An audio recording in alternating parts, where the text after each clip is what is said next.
धर्मराज जी, बिना प्रभु के संज्ञान में यदि मैंने उनकी तुरंत में मृत्यु बाण रखा तो ये अधर्म और अनुचित होगा। हनुमान, अधर्म तो तब होगा जब रावण का मृत्यु काल आने पर भी प्रभु श्री राम के हाथों उसे मृत्यु प्राप्त नहीं हो पाएगी।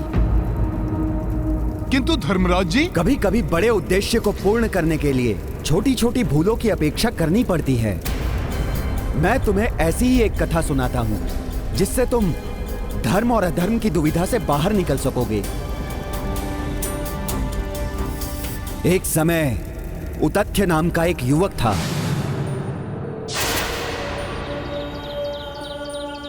एक श्राप के कारण उसकी बुद्धि नष्ट हो चुकी थी और उसके परिजनों ने उसे मूर्ख कहते हुए घर से बाहर निकाल दिया था।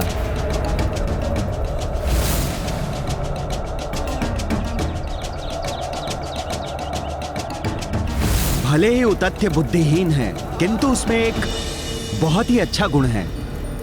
हनुमान, वो कभी झूठ नहीं बोलता था। एक समय महादेव, शिव और नंदी ने उतथ्य के सत्यवाचन की परीक्षा लेने का निर्णय किया।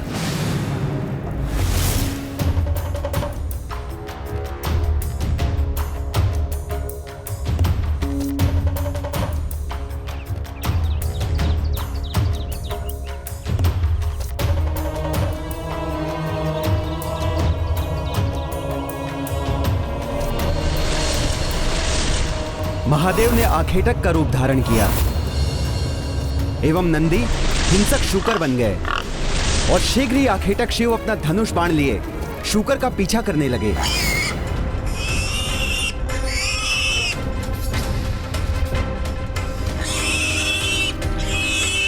हिंसक शूकर भागते भागते उतथ्य की ओर आने लगा। भय के मारे उतथ्य के मुख से अकस्मात ही देवी आदि शक्ति का प्रथम बीज मंत्र प्रस्फुटित हुआ।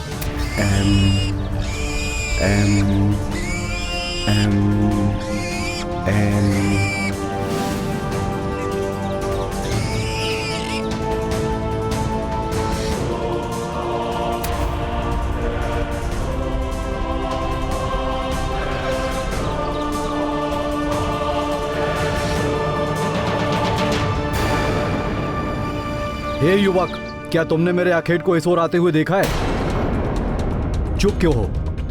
बताओ। उस शूकर को आखेट करके मैं अपने परिवार के लिए आज रात के भोजन का प्रबंध कर लूंगा।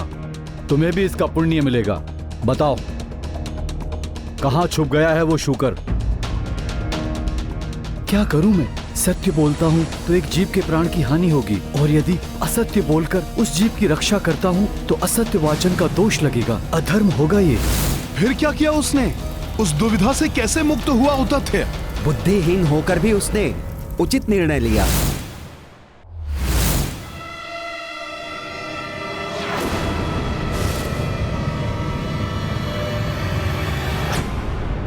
शूकर उस ओर गया है।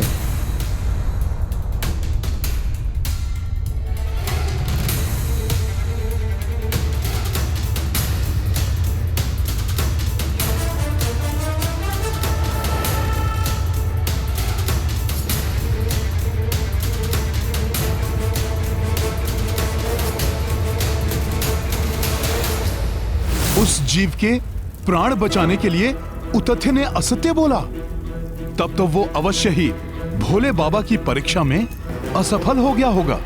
हनुमान, असत्य बोलकर भी उसने धर्म का पालन किया था। उतथ्य के झूठ बोलने से आखेटक क्रोधित हो उठा। तुमने मुझसे झूठ बोलने का दुस्साहस कैसे किया? सब तो यही कहते हैं कि तुम कभी भी असत्य वाचन नहीं करते हो। अब तुम्हें तुम्हारे दुस्साहस का दंड अवश्य मिलेगा। हाँ, मैंने असत्य बोला है, लेकिन मेरे छोटे से असत्य ने उस निर्दोष जीव के प्राण की रक्षा की है। मेरे इस छोटे से अधर्म से एक बड़ा धर्म का कार्य हुआ है। यदि आप मुझे दंड देना चाहते हैं तो मैं उसके लिए प्रस्तुत हूँ।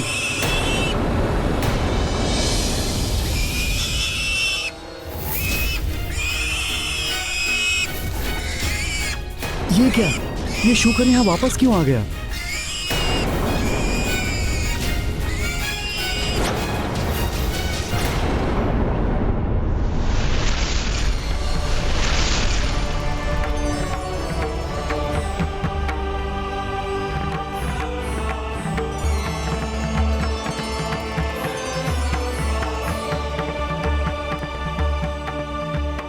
महादेव, महेश्वरी, नंदी जी, आप सबके दर्शन से इस मूर्ख उतत्ती का जीवन धन्य हो गया। आप सबके चरणों में मेरा प्रणाम। उठो तथ्य, भले ही तुमने मिथ्या वचन कहे, किंतु कोई अधर्म नहीं हुआ है तुमसे।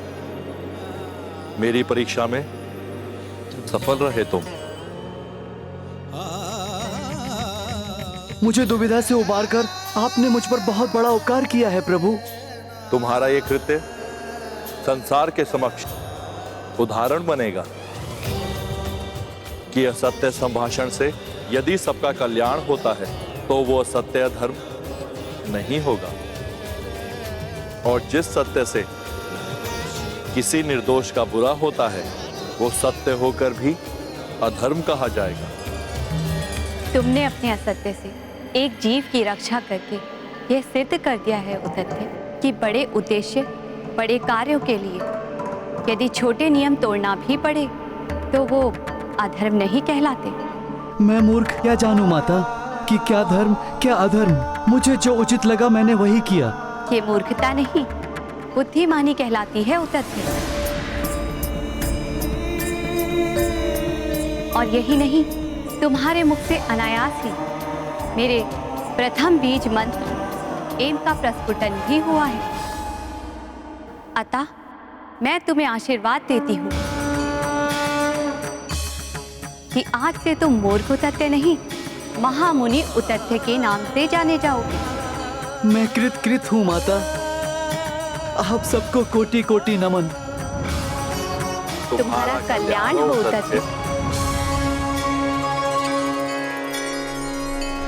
परिस्थितियों के अनुसार ही ये निश्चित होता है कि कौन सा कार्य धर्म संगत है और कौन सा अधर्म है।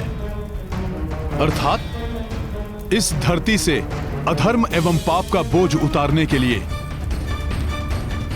अधर्मी रावण का अंत होना आवश्यक है, और इसके लिए यहां से मृत्यु बाण को इस प्रकार ले जाना अधर्म नहीं है। तुम्हारा कार्य पूर्णतः धर्म संगत है हनुमान, किंतु अभी भी एक दुविधा उत्पन्न हो सकती है। अब कैसी दुविधा धर्मराज जी? वो दुविधा ये है हनुमान कि प्रभु इस बाण को चलाएंगे कहां। हनुमान, रावण को ब्रह्मदेव से आशीर्वाद स्वरूप अमृत की प्राप्ति हुई है, जिसे उसने अपने नाभि स्थल में धारण किया है। उसने नाभि स्थल को इसलिए चुना क्योंकि नाभि स्थल पर वार करना युद्ध के नियमों के विपरीत है। अतः मुझे संदेह है कि प्रभु युद्ध के नियमों के विरुद्ध ये कार्य कदापि नहीं करेंगे।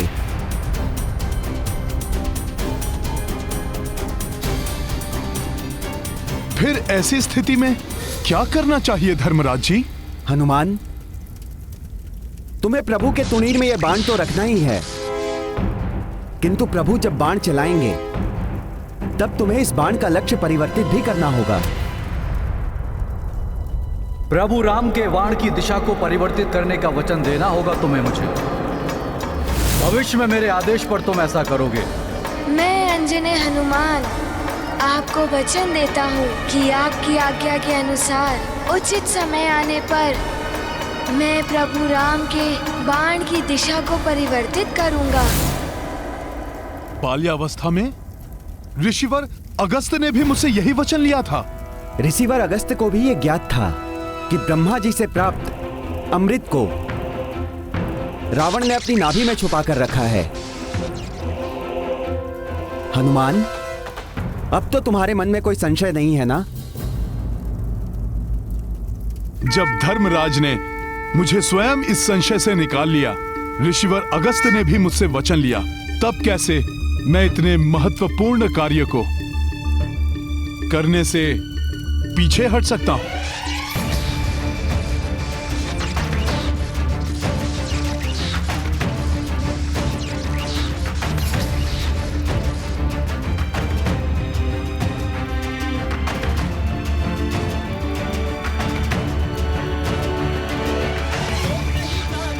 मैं प्रभु के तुड़िर में यह बाण रखूंगा।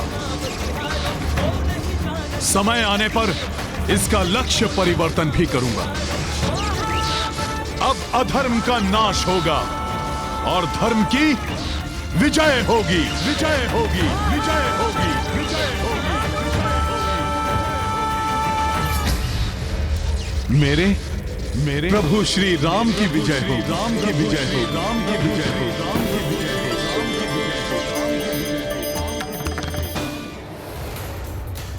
प्रणाम धर्मराज जी। सफल मनोरथ भव।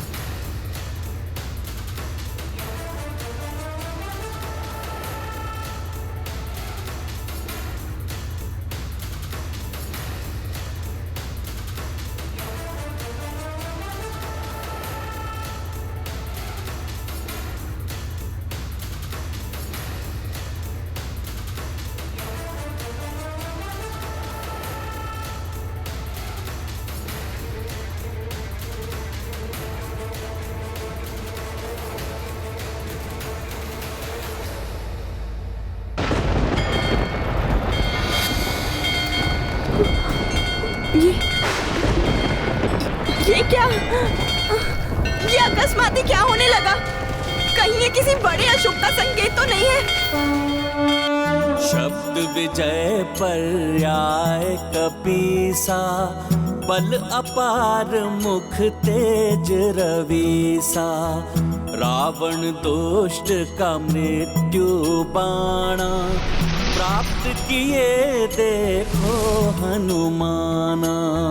रघुनंदन रावण की लड़ाई, अंत चरण हनुमत पहुँचाई।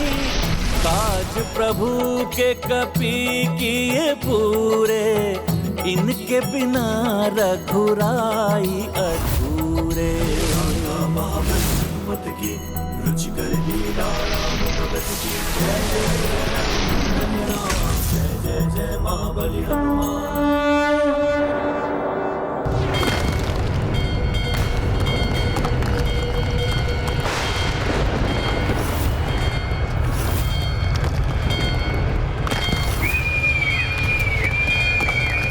ये हो क्या रहा है? इतने अपशकुन अकस्मात ही दिखाई देने लगे। कहीं कोई बड़ा अनर्थ तो नहीं? नहीं नहीं।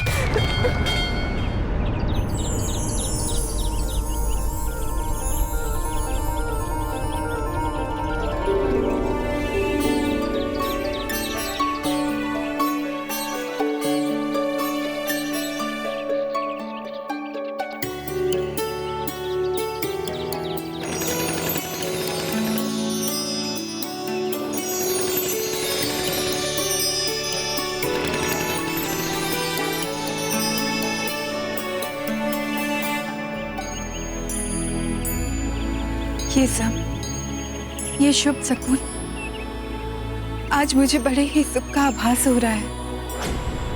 अवश्य ही ये अपशकुन अनर्थ की ओर संकेत कर रहे हैं। प्रभु,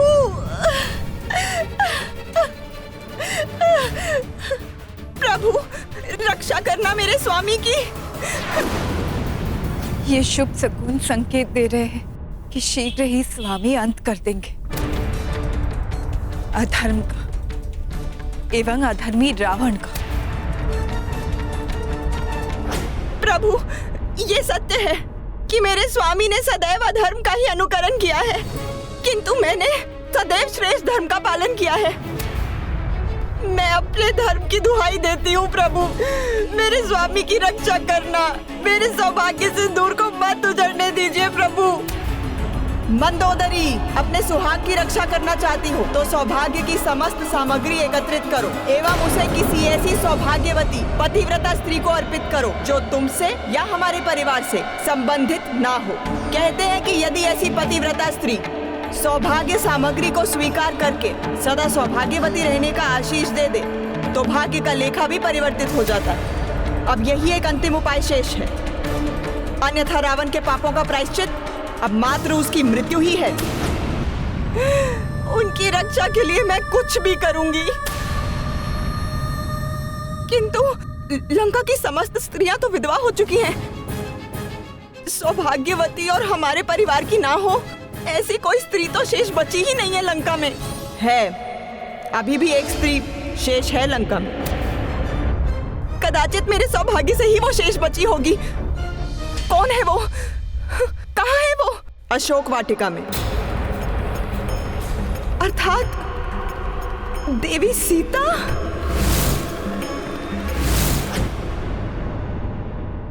सौभाग्यवती एवं पतिव्रता होने के कारण सीता सौभाग्य सामग्री को ठुकरा भी नहीं सकती। उसे तुम्हें सदा सौभाग्यवती रहने का आशीष देना ही पड़ेगा, और चूंकि वो स्वयं देवी लक्ष्मी का अंश है इसलिए उसके मुंह से निकला हुआ आशीष निष्फल नहीं हो सकता। किंतु सीता, मात्र सीता ही अब एक अंतिम आशा शेष है रावण के जीवन की रक्षा के लिए।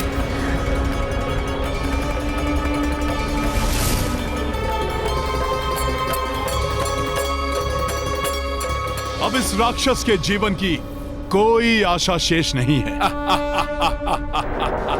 इसकी मृत्यु का बाण प्रभु के तुणिर में पहुंच चुका है।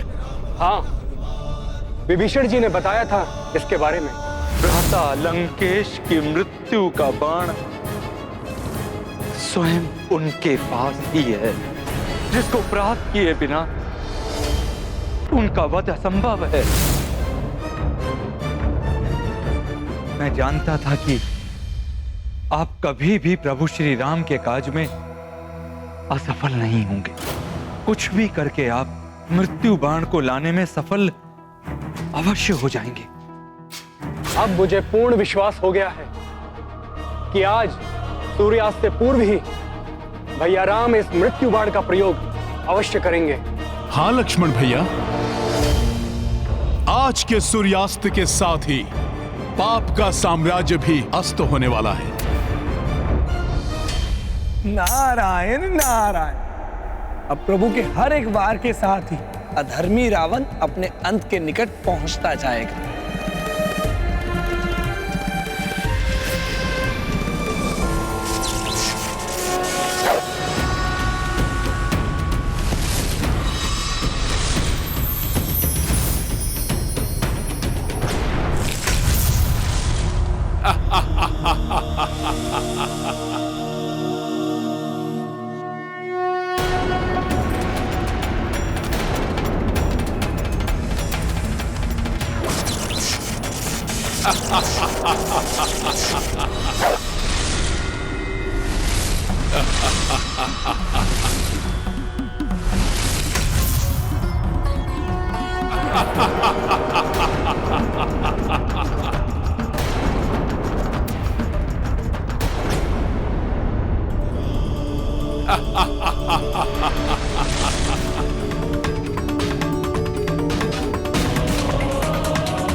वनवासी।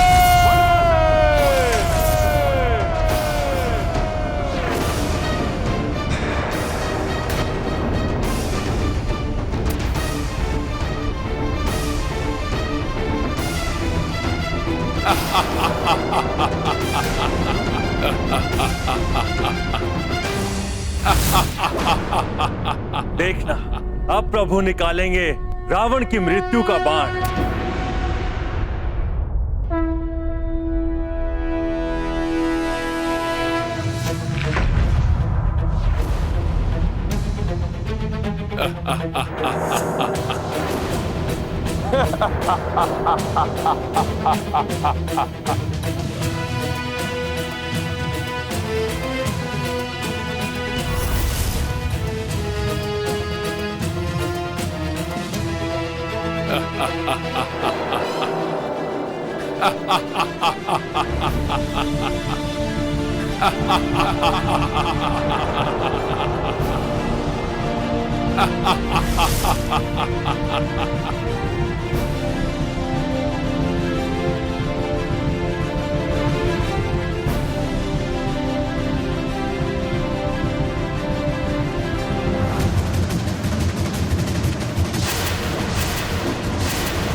पाप एवं अधर्म के नाश का समय अब निकट है।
सर्वनाथं भजामि प्रियं शङ्करं सर्वनाथं भजामि प्रियं शङ्करं सर्वनाथं भजामि प्रियं शङ्करं सर्वनाथं भजामि प्रियं शङ्करं सर्वनाथं भजामि प्रियं शङ्करं सर्वनाथं भजामि। ॐ नमः शिवाय, ॐ नमः शिवाय, ॐ नमः शिवाय, ॐ नमः शिवाय, ॐ नमः शिवाय। हर हर महादेव, हर हर महादेव, हर हर महादेव, हर हर महादेव। प्रियं शङ्करं सर्वनाथं भजामि प्रियं शङ्करं सर्वनाथं भजामि प्रियं शङ्करं सर्वनाथं भजामि प्रियं शङ्करं सर्वनाथं भजामि।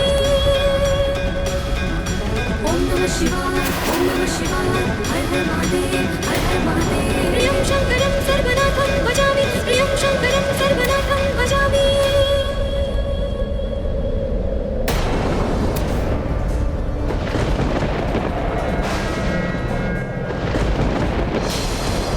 मैं पूर्णतया सतर्क हूं। ऋषिवर अगस्त को दिए हुए वचन एवं धर्मराज जी के सुझाव के अनुसार मुझे बाण का लक्ष्य परिवर्तन करना है। स्वामी का अनिष्ट नहीं होने दूंगी। देवी सीता को ये सौभाग्य सामग्री सौंपकर उनसे सौभाग्यवती होने का आशीष लेकर ही रहूंगी मैं। कितने भी कष्ट सहूंगी मैं, परंतु अपने स्वामी के जीवन पर आंच नहीं आने दूंगी।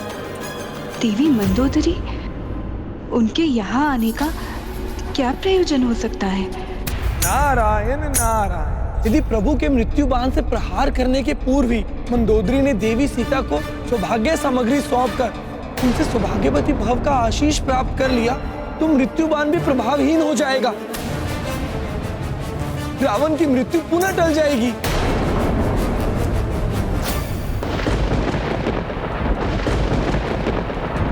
ये बाण मेरी मृत्यु के बाण के सदृश कैसे प्रतीत हो रहा है, जिसे कुछ ही समय पूर्व मैं स्वयं अपने राजप्रसाद में देख कर आया हूं।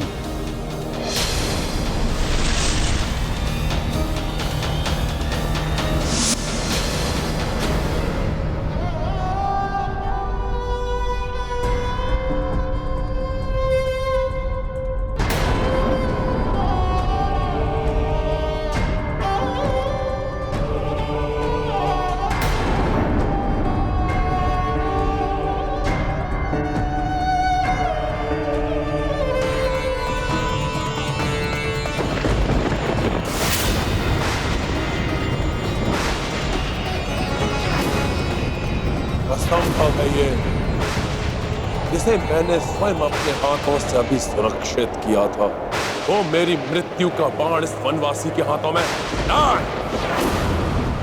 अवश्य ही कोई छल है, मुझे भ्रमित कर भयभीत करना चाहता है ये वनवासी।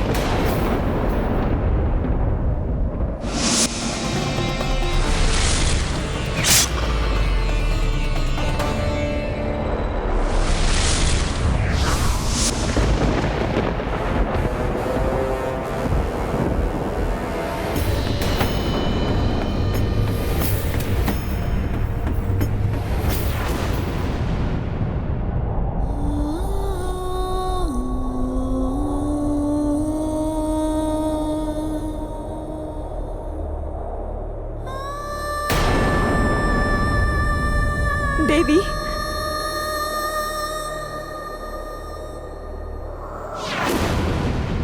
अनेक कष्ट उठाकर भी आपने पूर्ण निष्ठा से अपने पतिव्रत धर्म का पालन किया। मेरे हृदय में आपके लिए अपार श्रद्धा है। मेरा विश्वास कीजिए देवी, मैंने सदैव स्वामी के प्रत्येक अधर्म का विरोध किया है। देवी मंदोदरी, आपके प्रति मेरे हृदय में कोई द्वेष नहीं। मुझे ज्ञात है, आप पूर्णतः निर्दोष हैं। देवी, एक नारी ही दूसरी नारी की पीड़ा को समझ सकती है। आज मैं एक अभागन पतिव्रता अपनी व्यथा दूर करने के लिए आपसे एक याचना करने आई हूँ। सच्चे हृदय से आपको कुछ देने और आपसे कुछ लेने आई हूँ। बस आप ये मत कहिएगा कि मेरी याचना स्वीकार करना आपके लिए असंभव है। रावण हूं मैं, किसी भी छल और किसी भी चाल में नहीं फंसूंगा।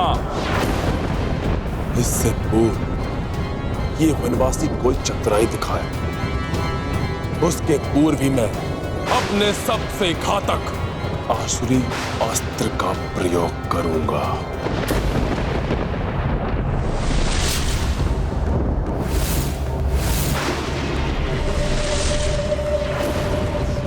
तुम्हारे बाण मुझे कोई क्षति नहीं पहुंचा सकते वनवासी, और ये तुम्हारा मिथ्या बाण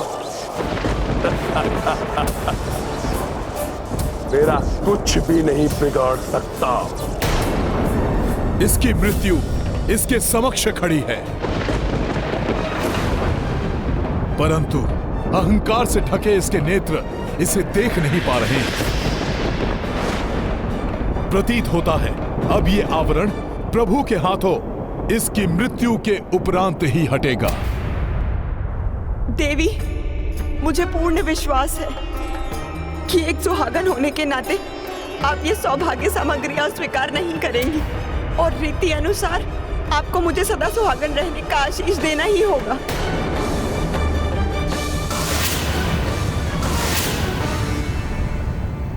ये कैसी दुविधा में डाल दिया देवी मंदोदरी ने मुझे।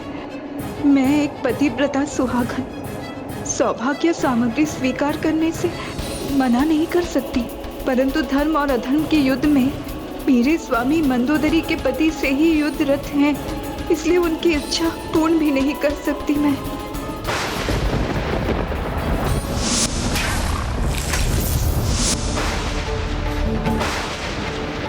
इधर प्रभु के हाथों से ये बाण चलेगा, उधर माता सीता के समस्त कष्टों और दुविधाओं का अंत होगा।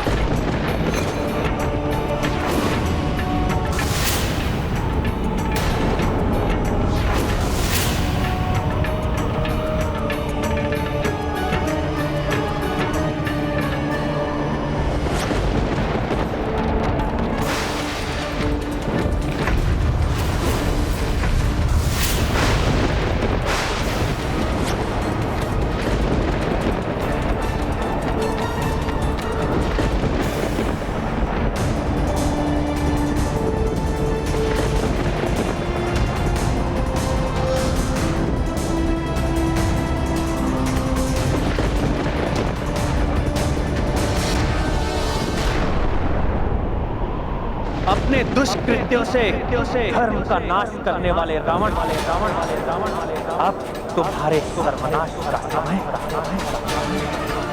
आग आग आग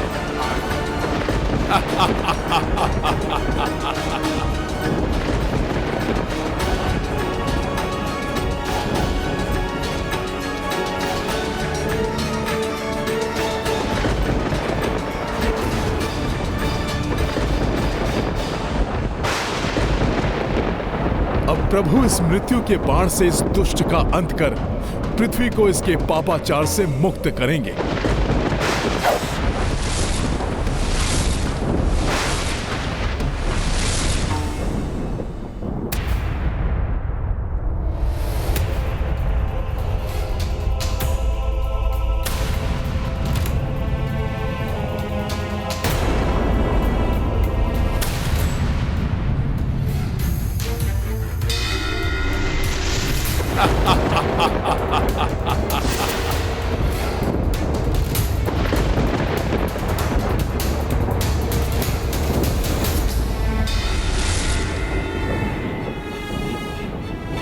अनर्थ हो गया। मेरे सुहाग की प्रतीक मेरी सिंदूरदानी गिर गई।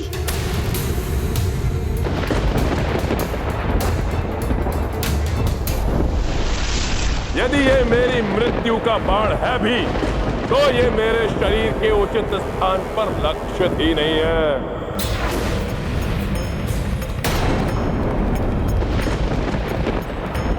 प्रभु राम के बाण की दिशा को परिवर्तित करने का वचन देना होगा तुम्हें मुझे। यही उचित समय है।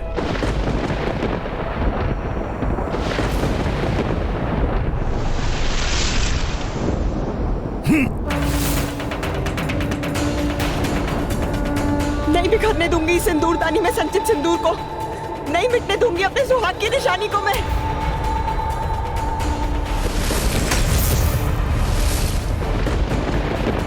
हनुमान जी अब क्या करने जा रहे हैं? वो इस बाण को उचित दिशा देने जा रहे हैं।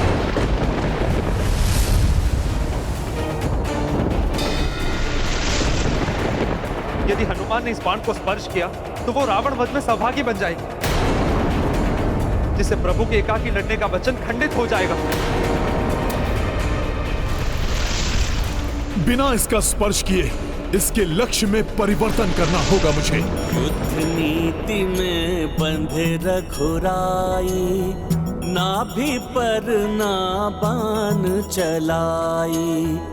मृत्यु बाण श्री राम ने साधी, अंजनी सुत उड़े बाण के पाछी। हनुमत युक्ति लगाई त्वरिता, बिन स्पर्श दिशा दी तीरा। तीर दशानन नाभि जय श्री राम। वचन अगस्त कभी किए पूरो। महाबली हनुमत की रुचिकर लीला, राम भगत की जय जय जय रघुनंदन राम। हनुमान जी सफल हो गए, बिना बाण को छुए ही उसकी दिशा परिवर्तित कर दी।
विभुं व्यापकं ब्रह्मवेदस्वरूपं निजं निर्गुणं निर्विकल्पं निरेहं चिदाकाशमाकाशवासं भजेऽहं निराकारमोकारमूलं तुरीयं गिराज्ञानगोतीतमीशं गिरीशं करालं महाकालकालं त्रिकालं गुणागार संसारपारं नहीं, ये नहीं हो सकता। मेरी नाभि स्थल में स्थित अमृत, मुझे अमृत प्रदान करने वाला अमृत मुझे छोड़कर नहीं जा सकता, नहीं जा सकता।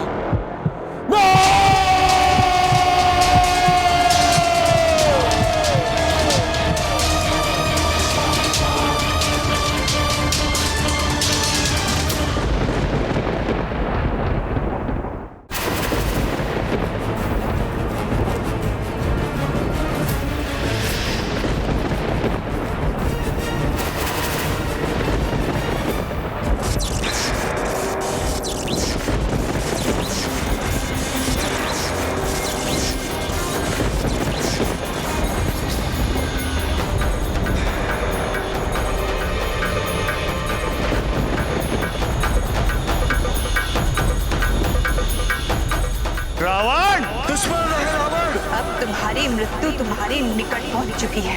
अपने नेत्र खोलो और देखो रावण। होगा तुम्हारा रावण। जो कुछ तुमने आज मुझसे छीना है, एक दिन वो सब कुछ तुमसे भी छीन जाएगा, और उस दिन समूचे राक्षस कुल के साथ तुम्हारा सर्वनाश होगा रावण, सर्वनाश होगा। यदि युद्ध हुआ तो इसकी परिणति अति भयंकर होगी। ना तुम बचोगे और ना ही तुम्हारा कोई अपना। तुम्हारे इस दुष्कृत्य का प्रतिशोध मैं अवश्य लूंगी। पुनर्जन्म लेकर तुम्हारे ही विनाश का कारण बनूंगी। ये सीता उन्हीं वेदवती के प्रतिशोध की अग्नि है जो तुम्हें जलाकर भस्म करने आई। तुम्हारी मृत्यु तुम्हारे निकट पहुंच चुकी है, मेरे स्वामी और सेवक हनुमान के रूप में। अब अंत होगा तुम्हारे पाप के साम्राज्य का, अंत होगा अधर्म का, अंत होगा तुम्हारा रावण। तुम्हारे मृत्यु का भी जब समय आएगा, तुम्हारा यह मृत्यु बाण स्वतः उसके पास पहुंच जाएगा जिसके हाथों तुम्हारी मृत्यु होगी। तुम्हारे मृत्यु का भी जब समय आएगा, तुम्हारा यह मृत्यु बाण दुष्कृत्य का प्रतिशोध उसके पास पहुंच जाएगा जिसके हाथों तुम्हारी मृत्यु होगी। तुम्हारे ही विनाश का कारण बनूंगी।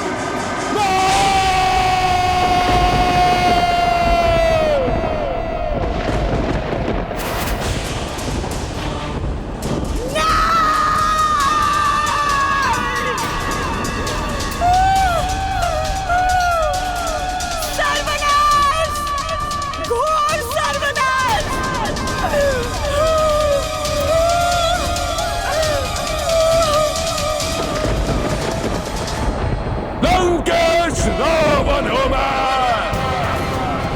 और अब यह वनवासी भी सुरक्षित नहीं रहेगा।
राम भक्त महाबली हनुमान को जानना हो तो चैनल को सब्सक्राइब करें और बेल आइकॉन दबाना न भूलें।